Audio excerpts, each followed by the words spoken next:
Do you enjoy doing play-by-play? Oh God, oh I love it. I love it. Would you like to do more of it? Oh yeah, hell yeah, Is absolutely. that something that, like, you could see pursuing? Because I mean, I would imagine it's hard. Is it hard to get into a rhythm when you're not doing it very much? 1,000,000%. Yeah, So is that something that you would like to seek to do more of? 100%, one Yeah. million percent. I'll match the percentage. Absolutely, I would.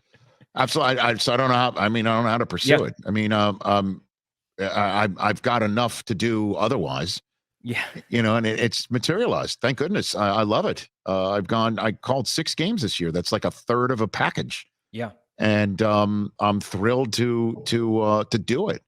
And I do it in Europe.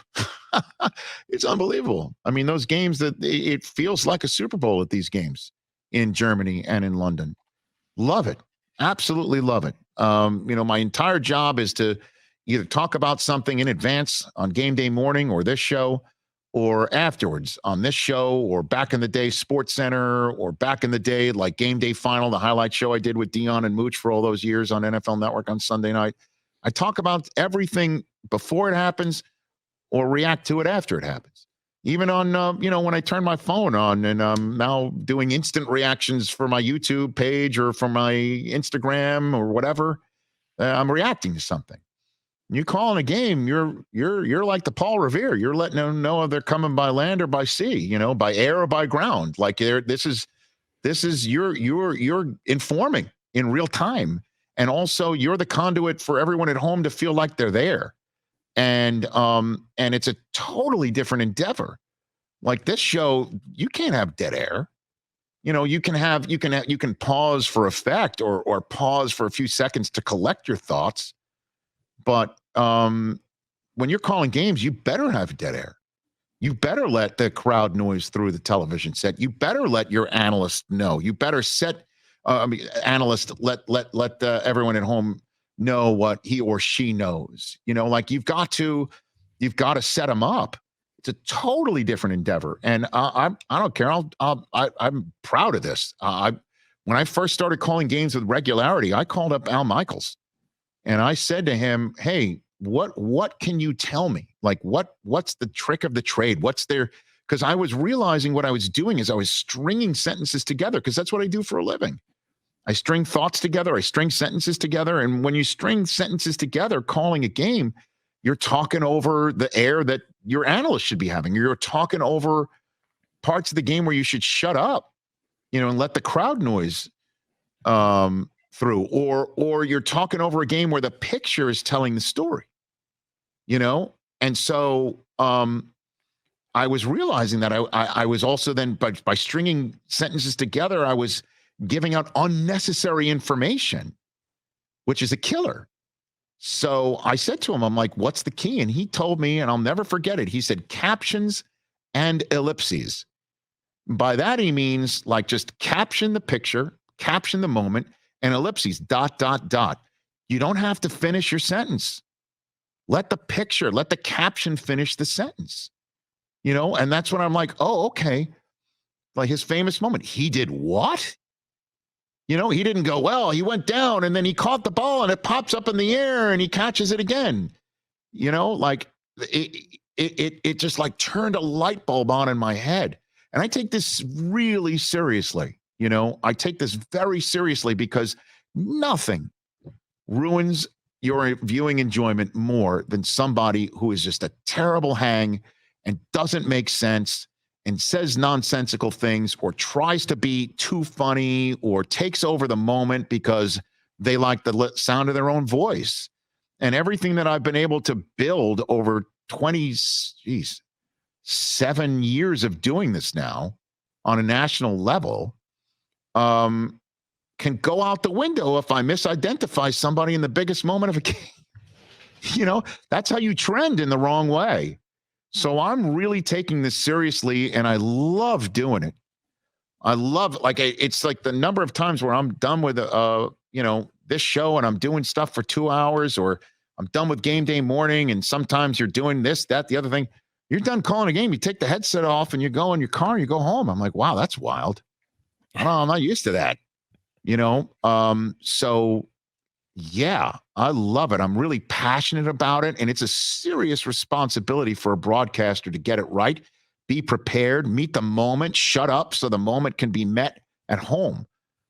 And I'm loving it, and I feel like I get better every time out, and I'd love to get better at it with more opportunities for sure. Is it hard to go back and forth then to have the sports radio show where you are talking as so much and then to No, go to no, play by no. play where No, no, no. I'm again. Al, turn the light on, man. With that, what he said, captions and ellipses. I don't do that here. I don't have to. Like yeah. here is a totally different ball of wax. And so is Game Day Morning. I've done this for 10 years, and I've done shows similar to Game Day Morning for 27. The calling games is relatively new. And don't forget, the first few games I called was with a 4-man booth, which worked only because Mooch, Kurt, and Irv and I know each other's, we could finish each other's sentences. I know when one of them leans a certain way that they want to say something else. And we also love each other. And none of us feel like when the other one cuts the other one off, that it's done with malice. So there's no egos when the four of us get together. So that's why that 4-man booth worked. And then this past year, I had Kurt for 2, and then I had Dan Orlovsky and Jason McCourty, who are both outstanding at it together for the Chiefs and the Dolphins. And then Dan went back to the mainland, and Jason McCourty and I did the Patriots and the Colts together, and then Kurt and I did the last 2 games together. So I'm learning how to have different cadences with different booths, 2-man booths, 3-man booths, 4-man booths. I did one game with Joe Thomas, who had never done a game before, and Nate Burleson. All 3 of us did a game together. It was in Tampa, Cleveland versus the Buccaneers, and it was my second game or third game I ever called, and I think it was one of the first ones ever called, in the States. And I remember, looking down at my phone after the first quarter, and it's a text from my wife, and Susie goes, "What the hell is the matter with you?" It's what the text said. I'm like, "Holy shit, what does that mean?" And I call her up, and she goes, I pick up and call her, and she goes, "What the hell is going on?" Is what she said to me. And I'm like, "What are you saying?" And she goes, "You keep calling Jameis Winston Watson and Deshaun Watson Winston." And I'm like, "No, I'm not." And she goes, "The hell you are." And turn to everybody, and like Joe Thomas and Nate Burleson are hearing this conversation in the commercial break, and they're all like this, nodding their head, like, "Yeah, you're doing that." And I get to and then the producer, I'm like, "Am I doing that?" And they're like, "Yeah, you are." I'm like, "Well, feel free to tell me to stop, get my head out of my ass." Like everybody. But you know what? We're all working together for the first time, and everybody's letting everybody feel each other out, whatever. And so to this day, I think Awful Announcing picked that one up. I'm sure we did. That one's still out there. I mean, that was Awful Announcing. That was the actual phrase of it. But again, I own it. I totally own it. And and understand why somebody would never want me to be on a game again from it. And I see a lot of people. I think I saw somebody sent me a link of, what was I, the second to last choice to call games on another poll that you guys did or whatever. And I'm like, you know what, man, that is unfortunate, and it means I've got more work to do ahead of me with more opportunities. And deep down, I understand people might feel this way. Hey, he's better at. I see all that chest pounding. He's better at, doing that other stuff and stay out of the lane of broadcasting. And, broadcasters, people in studio don't do as well in the broadcast booth. Well, who might have had that said about them a long time ago? The voice of Sunday Night Football at present, and the voice of college football for the last 10 years at present, or 20 years, or however long Fowler's done it. Anybody say that about Fowler and Tirico anymore? No, because they're awesome. And I'm going to keep doing it with the amount of opportunities I get. And I feel deep down with my abilities as a broadcaster and understanding what it's like to talk to people and what they hopefully are hearing from me, I can get outstanding at it, and this is with all humility here. as you know, I just owned a lot of mistakes that I've made.